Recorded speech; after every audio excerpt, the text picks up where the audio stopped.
What's up? This is your girl Serenity. And anytime you hear stories of evolution, you also get to see the stories of each portion of evolution in that person's life. That is the same with Court Dog, aka Big Court, aka Courtney Richardson, the businessman. We get to see his evolution from a hip hop artist to an actor and filmmaker to the businessman that he is now. In this interview, you'll get to see how he shows that there's no limits to what you can do with ambition and drive. Hailing from Kansas City, now in LA, check out this interview on Courtney Richardson. What's up, Kansas City? It's your girl Serenity. I'm here on the block on 42nd and Chestnut, and I'm here with something like a Kansas City legend. He is Courtney Richardson, aka Big Court, aka Court Dog. What's up? What's going on, world? How you? I'm good. Yeah. I was checking out some of your music earlier, and I was just like, you had the braids and all that back in the day. Yeah. That was just, that was the Court Dog. That was what it was back then in the 90s, going through the thug, that thug part of my life, so that, we all grow up. That's what's up. I came straight from KU, straight to this house over here. So my mother and my auntie, my entire family grew up on this block, actually. So they grew up, so I was like second generation. So this house has been in my family since probably the 50s. Wow. You know what I mean? So this is where it started, the faux block. This is where the dream started, So have you felt that you wanted this dream since you were staying here? Oh, hell yeah. I mean, it's funny because I used to want to be in the NBA, so I would literally practice on my dribbling. I was Allen Iverson before it was Allen Iverson. And as a kid, I would literally start at this corner and dribble through my legs each step. And if I got to the middle of the block and messed up, I would come all the way back and start again until I could get to the other corner. You know what I mean? So that's just that I started developing that discipline and that consistency, you know what I mean? And how that perfect practice makes perfect. So we were talking a little bit before we did the interview. We were just talking about your transition from here to what you're doing now. You were talking about discipline and just how you use your discipline from when you started in hip hop. Like, tell people how you got into hip hop. Like, what was the first thing that sparked you to move that direction? Excuse me. I think I was inspired by naturally the Ice-T's, NWA, Eazy-E. Actually, Ice-T, 6 in the Morning. That was the first rap record that I heard. For a lot of people, it was Sugar Hill and it was Run DMC. When I heard 6 in the Morning and Squeeze the Trigger by Ice-T, man, I was blown away. So I was like, man, that's what I want to do. And so actually when Eazy-E and NWA came into the fold, that's when I was like, oh yeah, so like so like every other kid growing up in the inner city, that's what I was, enamored, and I was just crazy for that lifestyle, you know what I mean? Like, they was painting a picture that I wasn't necessarily seeing at the time, so it was adventurous, it was something rebellious. So that's what kind of prompted me to get into music or want to pursue that. And then naturally too, I mean, I was an artist, I could draw really good as a kid, so I think that's a natural progression as an artist to get into some kind of written expression, you know what I'm saying? So just going there, and then too, you got to think that was the 80s. So as the 90s came around, we start seeing, I got to give it up to the guys before me, in the city that actually, because I mean, we had Vel Bacardi. He was like one of the first guys from the city that got a big major deal, which I think was with Def America or something like that, with Rick Rubin. And I remember seeing him on Yo MTV Raps, and that kind of, signified to me like, man, it could happen, you know what I'm saying? So I was like, wow, Vel Bacardi on Yo MTV Raps. And I mean, we still had Tech was even doing his thing back then, you know what I mean? So he was with the Nut House thing. And then also even close friends of mine, Money G, he had a group back then, Money G from Southside Posse. They made a tape called PICO, Partners in a Criminal Organization. And I remember being like, wow, and then they was like banging on wax before it was banging on wax, and these were guys that I knew. So that there inspired me to really say, damn, I could do this, you know. And so and then we had the others like Mass 187. We had Pure Dope, you know. And those cats I didn't even know. They were just older than me, but they were from the city, so they laid that foundation and made my generation, you know that, hey man, we could do it coming from Kansas City. So that's how it started. And it started here, right here in this house, you know what I mean? So I started with like having one radio in front of the other radio, and yeah, you know what I'm saying, and had the music playing from an instrumental and rapping into the other one. But when you mess up, you had to stop and start all the way over, you know what I mean? Wasn't no punching in. So that was like 89, 90, 91. So what about the transition from making the move from the city? Like, what would you think people would say about you from Kansas City? Because I know you still come back here often, right, and you still got love for the town. Like, what would you say is some things that people would say about you as far as your connection to Kansas City? I mean, it depends on who you ask, and it depends on when they met me in my life, you know, because again, like I said, you have Courtne Richardson, you know, which from a kid to where Court Dog was formed, you know, as a teenager. So people that met me in my Court Dog years, you know, they only know me from music, from the thugging, from the hair, from the guns, and, you know, doing all the street stuff. Then I made the transition into Big Court, you know, which is the actor, the business guy. You know, he's the more polished, mature version. So it depends on who you ask, really. But all around, I mean, people would say I'm a solid guy. You know, that's why I'm able to come back to the city like I do. That's how come I'm able to wear my jewelry with no problem. I'm able to maneuver by myself. I'm able to, you know, my name's still good, you know, and people know that it's real. I'm solid and authentic, you know. Someone has a good name. Yeah, I don't know what scripture, my but my name good. I don't owe nobody. I ain't stole from nobody, and I ain't told on nobody. So. Okay, that's what's up. So the transition, like, what prompted you to want to leave Kansas City and move out to LA? I think that was just evolution, just evolving and growing. You know, being exposed to different things. I frequented LA with other business ventures that I was doing, and just understanding that it was more opportunity. And actually, I kind of outgrew Kansas City. You know, I started to see, I started to see that, you know, it was just I'd done it here. It's limited here in terms of the entertainment world, so I had to go to where the game is being played. And so, you know, that's how I am. Like, I'm not one of those people that, you know, it's almost like a bully. You want to be around people that you know you can beat up. You know, I wanted to challenge myself. So I knew that if I could go to a bigger city and thrive and be successful, then, you know, I had to go to where the game is played. I wanted to go where the big dogs were. Limit thing started in '96. You know, we were on Down South Hustlers.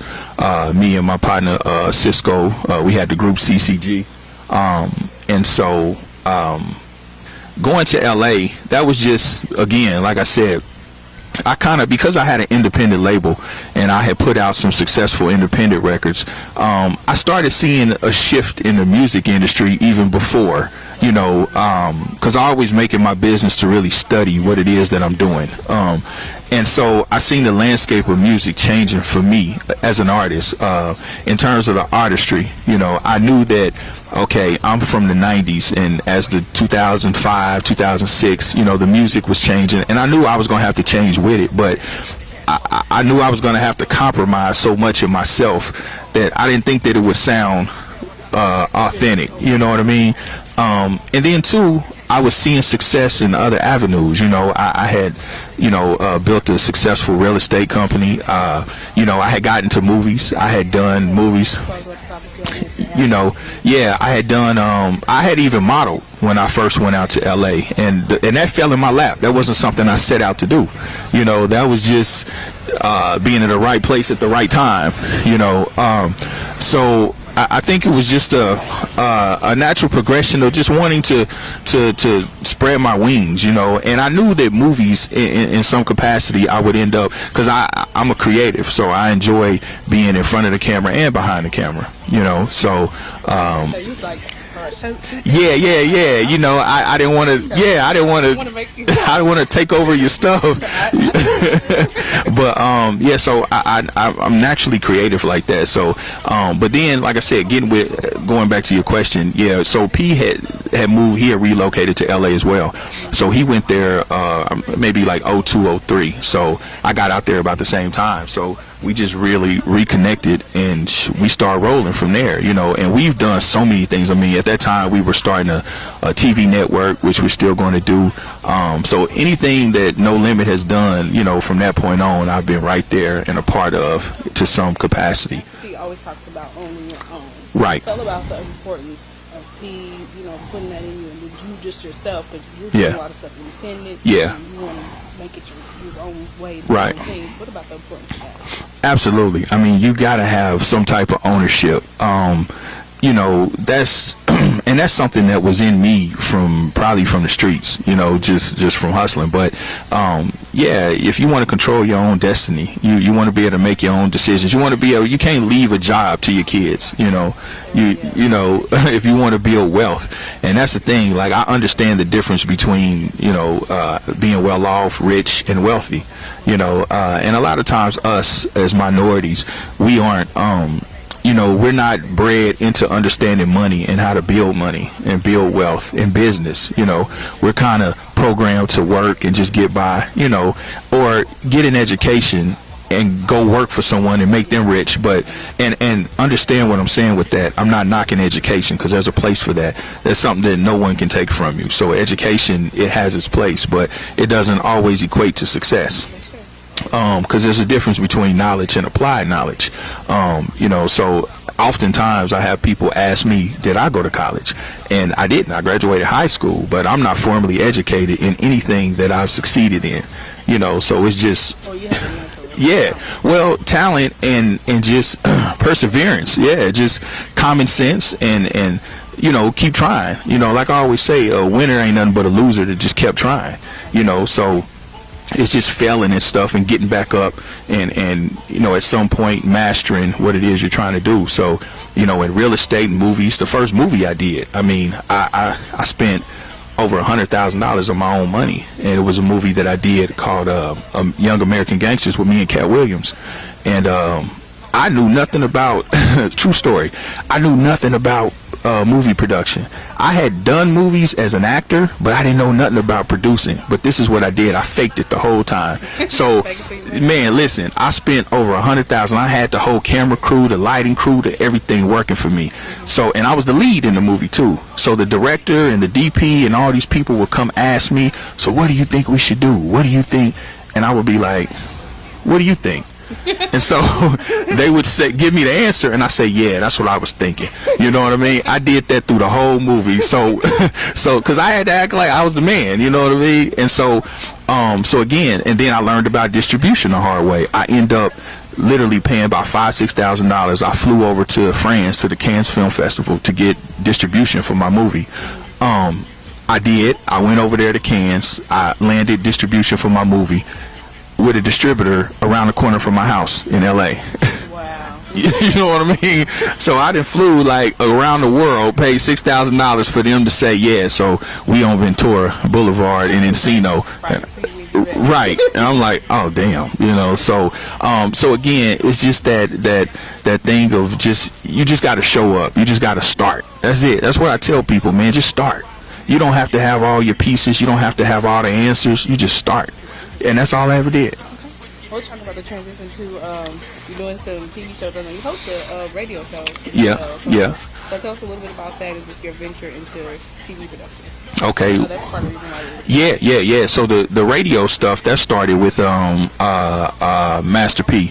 We did a show called Doing the Most over at Playboy Radio. It was kind of like a Howard Stern meets the late night show type thing, meets the Breakfast Club. So anyway, I was a co-host, and that was my first experience into doing something like that, and I actually enjoyed it. You know, I actually found myself liking it, and people were telling me I was kind of good at it. I didn't understand that. I just thought they was just giving me some positive reinforcement and encouragement. You know what I mean? So, but anyway, one of the executives at Playboy Radio pulled me to the side and said, hey, we want to give you your own show and your own platform.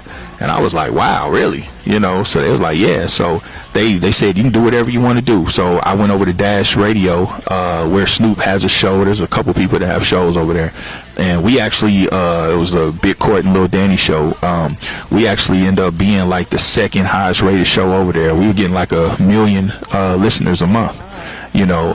So it's something that came natural to me, so I think I just enjoy talking shit. I don't know if you can cuss on this, but yeah, I just enjoy talking shit sometimes, and I enjoy speaking on issues, and I'm one of those that I'm always going to tell the truth, you know what I mean? So so that's how that came. And so then going into the TV show thing, like I said, just enjoying that, being creative. And so my first TV show I produced with my partner Ken was called Architects of Gangster Rap. And so that's done. We shot the pilot. Master P was my was the first person on there. So it basically showcases because nowadays everybody throws around the term boss so loosely, and to me, you can't be a boss with a 360 deal, you know what I'm saying? And it goes back to what you're saying with ownership. Like, people don't really understand what a boss is and what an owner really is. So I wanted to showcase the guys before us, because I'm all about paying homage, and I wanted to showcase those guys before us that really, really laid the foundation without a reference point. Because see, in the 90s and now, we had people like Master P and Ted Lucas and Suave House, and we have people like that to look to. Those people didn't have anyone to look to. It was just their own ingenuity and them taking that street hustle and incorporating that into their business acumen and going in there and basically telling quote unquote the white man what they was gonna give him, instead of the other way around, So I wanted to highlight that. So I had Master P, got Ted Lucas, Tony Draper, Jay Prince, Uncle Luke, you know what I'm saying? So those were the architects of gangster rap. Ice-T, these guys that went in and said, hey, we taking the lion's share of the money, we turning this thing into a business, and we gonna call our shots. So I wanted to highlight that. So that's one of my TV shows. The other one is the one that I actually have one that's picked up with Discovery ID called I Had to Do It. And that was inspired by actually a friend of mine here in Kansas City. But I basically wanted to highlight what the show is about. Basically is everyday people, just your natural everyday people going about their lives, not the criminal element, but just people that have had to kill people in self-defense. Like they never explored that, and seeing what led up to that incident, and then how it affected their lives afterwards. You know what I'm saying? So that's what I wanted to highlight in that show. So we got some amazing stories in that show. So it should be coming out 2018. So but what I'm in town for now to do this weekend is the Cash Cars, reality show. Yeah. So Cash Cars, Desmond Logan, he's a old friend of mine from from the hood, for real. And so I've been watching his movement, man. He crazy. He's got stuff that went viral. He's got people respond to him, like he's resonating. He has influence. And so I just been sitting back watching his movement. So I was like, well, damn, I got a vision for this dude. This dude is made for TV. You know what I mean? So so let me put some of my muscle behind his hustle and see if we can make something great. So I reached out to the homie, and he was like, man, I'm down to do it. So I said, hey, I got some connections, so I had the camera crews come to the town, and we'll put it together, and let's see what happened. So we here shooting Saturday and Sunday, man, and hope we get a great pilot to go shop and go take it here and try to do something good for the town, do something good for him. He deserves it. He does a lot in the community, you know what I'm saying? Like and I don't think he gets his just due for the positive things he do. So I'm just glad to be a part of it and be able to, I commend him on trusting my vision with, and trusting me with his brand, So yeah, that's what we doing. So let's talk about you're here for the Cash Card Show pilot. Yep. Then Tru Muscle Sports. Like, tell us about that. Right. What do you have going on after you check the show? Right. So with the Tru Muscle Sports, that was like going back to what you were saying about ownership. That actually came from P. Me and P was sitting in the airport one day, and like I said, people see my physique and they naturally always ask me, what do you take? What do you take? And so I would run off this laundry list of shit that I would tell them. And so P was like, man, you need to be telling them you taking something you own. And I was like, wow, yeah. So light bulb went off. So I was like, damn, he right, So actually, he helped me with it. He helped me incorporate the company. He gave me license to use the TRU because he owns that. And also he helped me locate, the companies to get everything done and manufactured and all that. So, and actually, if you look at because I've sold quite a bit of them. I sell them online at TruMuscleSports.com if y'all interested. If you look on it, it says Master Power at the top of it. That's his, his little brand in that arena. You know what I mean? So, pretty much everything we do mostly is together. Oh, that's good to have friends to do business with. Oh yeah. No matter what I do, the tank, No Limit, and it's funny, No Limit and Kansas City are always going to be in the backdrop somewhere, and it probably has nothing to do. I mean, whatever I do, P is a part of, even indirectly. So. Like I have a romantic comedy that I'm shooting that we're slated to start production here if the weather's not too bad in February, but it's set in Kansas City. And it starts in a starring Romeo, little Romeo Miller, and I got a couple other people attached to it, but it's a romantic comedy, and we're shooting it here in Kansas City. And so the same thing with that. I mean, that's my film company, but again, we're so connected that everything, even if we do stuff on our own, it still comes back to the No Limit pot. So that's what I have in the works, and then we also working on I Got the Hookup part 2. Yeah. So we actually got a casting call that I think we're doing next week. Like, it's like a nationwide casting call. So y'all see me in that. And then we have King of the South, which is P's bio. That's a big movie though.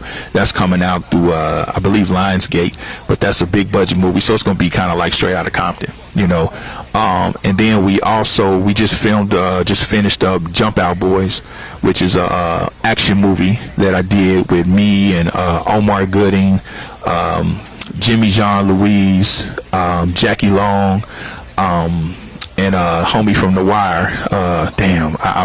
I'm sorry, his name slips my mind, but and he was cool too. But no, the one that played Weebay.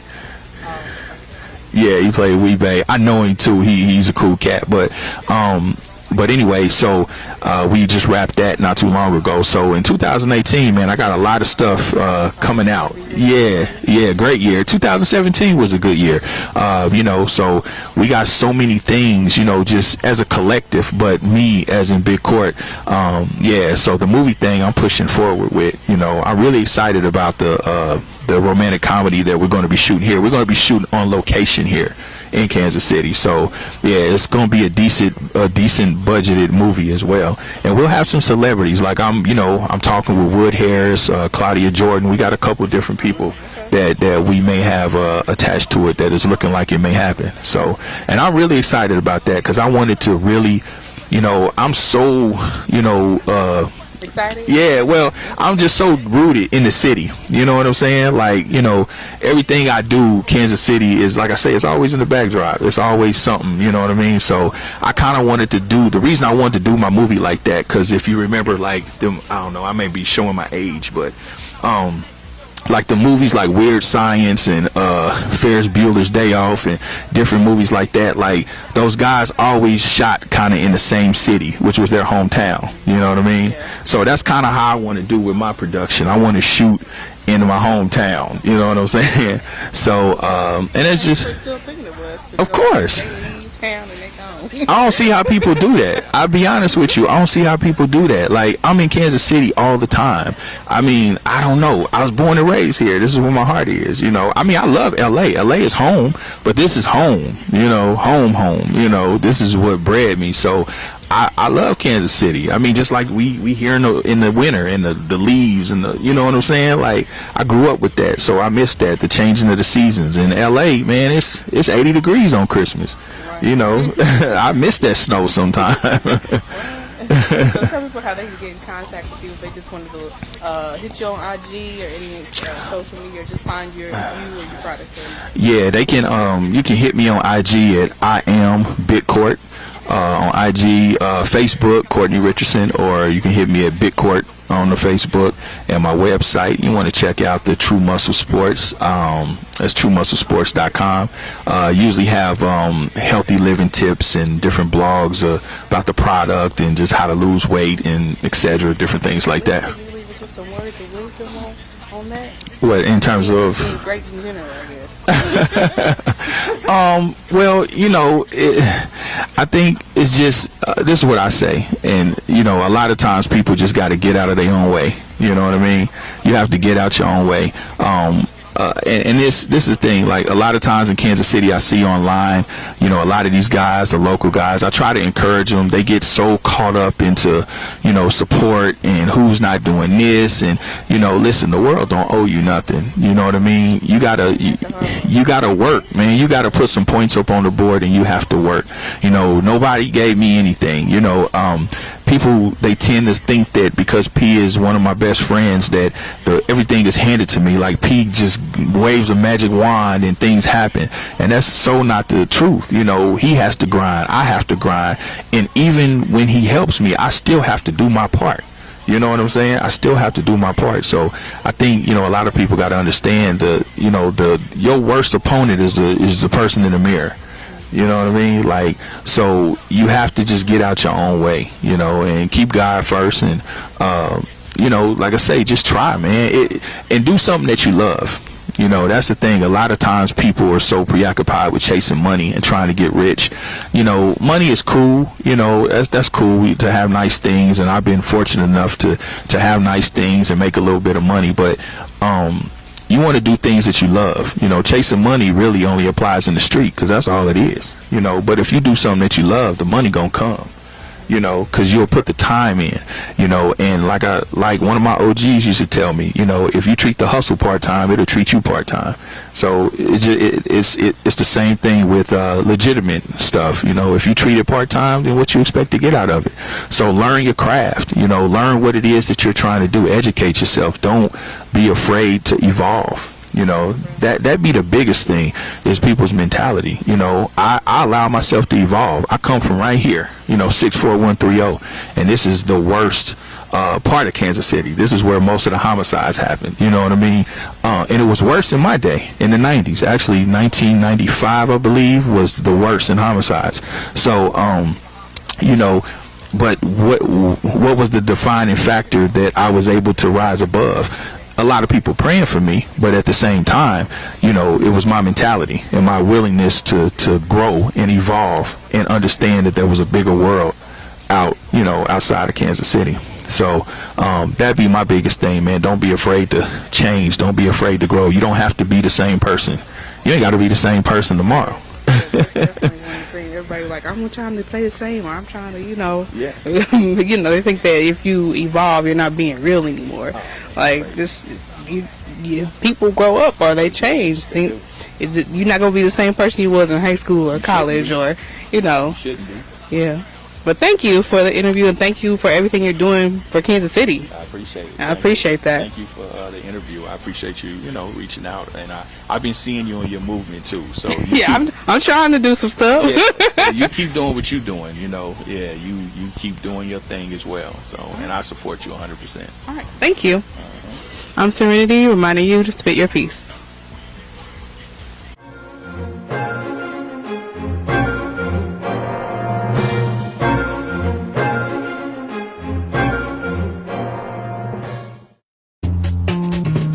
This program is brought to you by Murphy Insurance, saving your money while saving you money.